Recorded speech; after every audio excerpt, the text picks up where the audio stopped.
आज हम Morgan Housel की किताब धन का मनोविज्ञान इस पे थोड़ी चर्चा करेंगे।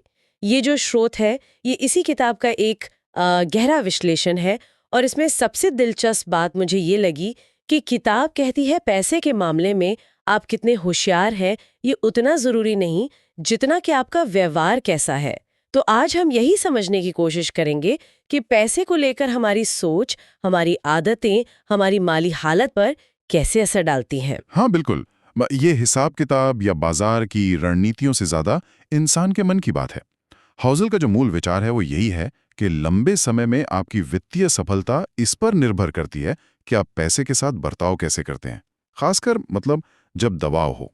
कौन सा शेयर लेना है ये जानना शायद उतना जरूरी नहीं जितना अपनी भावनाओं पर, अपने लालच पर, डर पर काबू रखना है। हाँ, और किताब में कुछ बड़े ही व्यवहारिक विचार है। जैसे एक है, कोई पागल नहीं है। इसका मतलब है कि पैसे को लेकर हमारे जो भी फैसले होते हैं ना, वो हमारे अपने अनुभवों से आते हैं। सबके अनुभव अलग। जैसे जिसने बचपन में बहुत महंगाई देखी हो, वो शायद हमेशा बचत पे जोर देगा, भले ही आज वो अच्छा कमा रहा हो। तो वो पागल नहीं है, बस उसका अनुभव वैसा रहा है। सही बात है। और इसी से जुड़ा एक और इंटरेस्टिंग पॉइंट है, कार में बैठा आदमी का विरोधाभास। ये वाला मुझे हमेशा सोचने पे मजबूर करता है।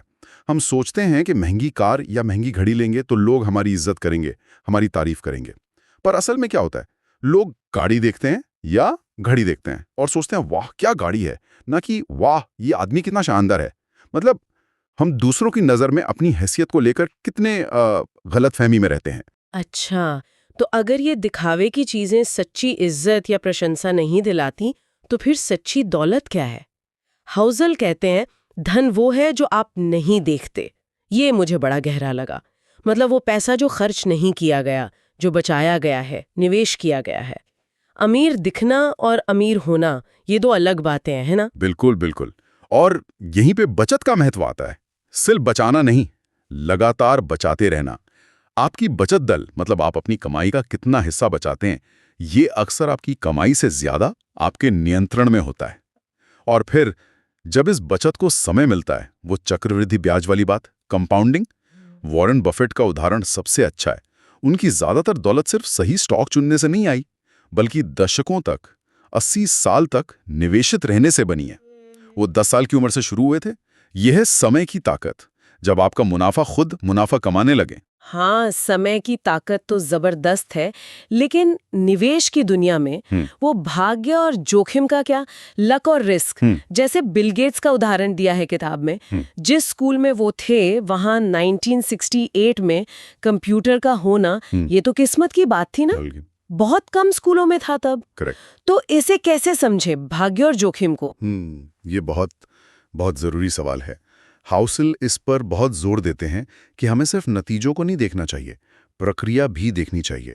क्योंकि भाग्य और जोखिम वो हमेशा रहेंगे। कोई भी नतीजा सिर्फ मेहनत का फल नहीं होता, उसमें लक का भी हाथ होता है और रिस्क का भी।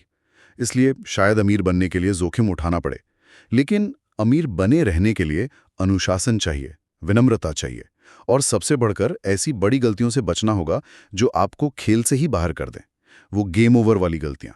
इसीलिए हाउसल कहते हैं कि एकदम तर्कसंगत यानी रैशनल होने से बेहतर है उचित यानी रीजनेबल होना। ऐसी योजना बनाना जिसके साथ आप टिके रह सकें लंबे समय तक, भले ही वो कागज पर एकदम परफेक्ट न लगे। और अपनी योजनाओं में थोड़ी गुंजाइश रखना गलती के लिए, रूम फॉर एरर, ये बहुत महत्वपूर्ण है। और ये सब बचत, निवेश, अनुशासन, जोखिम समझना, इस सब का आखिरी मकसद क्या है?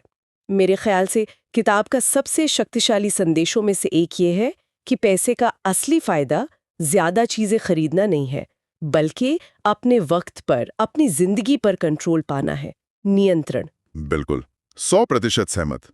असली दौलत यही आज़ादी है। ये तय कर पाना कि आप क्या करना चाहते हैं, कब करना चाहते हैं, किसके साथ करना चाहते हैं। सुबह उठकर ये सोचना कि आज मैं अपना दिन अपनी मर्जी से बिता सकता हूँ, यही असली अमीरी है।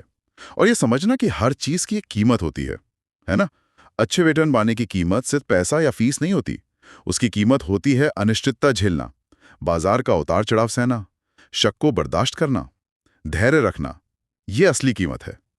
और हाँ, ये भी याद रखना जरूरी है कि वित्त बहुत ही निजी मामला है। यू एंड मी, मतलब जो रणनीति किसी और के लिए काम कर रही है वो आंख बंद करके अपना लेना खतरनाक हो सकता है, क्योंकि आपके लक्ष्य, आपकी जरूरतें, आपकी जोखिम सहने की क्षमता सब अलग हो सकती है। तो कुल मिलाकर ये किताब धन का मनोविज्ञान हमें यही याद दिलाती है कि पैसे के साथ सफलता पाने का रास्ता वो दिमागी तेजी से उतना नहीं जुड़ा है जितना हमारे व्यवहार से जुड़ा है। धैर्य रखना, अनुशासन में रहना, लालच से बचना, लंबे अवधि की सोचना, ये चीजें ज्यादा मायने रखती हैं। जैसा हाउसल खुद कहते हैं कि पैसे के साथ अच्छा प्रदर्शन करने का आपकी बुद्धिमत्ता से बहुत कम लेना देना है और आपके व्यवहार से बहुत ज्यादा। एकदम सही कहा। और इसी नोट पे खत्म करते हुए, जो लोग हमें सुन रहे हैं उनके लिए एक सवाल छोड़ जाते हैं। किताब में एक बात ये भी है कि समय के साथ हम बदल जाते हैं, हमारे लक्ष्य बदल जाते हैं, हमारी प्राथमिकताएं बदल जाती हैं। तो इसे ध्यान में रखते हुए कोई व्यक्ति आज ऐसी वित्तीय योजना कैसे बना सकता है जो न सिर्फ आज के लिए सही हो, बल्कि भविष्य के उस बदलते हुए मैं के लिए भी उतनी ही लचीली और कारगर साबित हो। ये सोचने वाली बात है ना।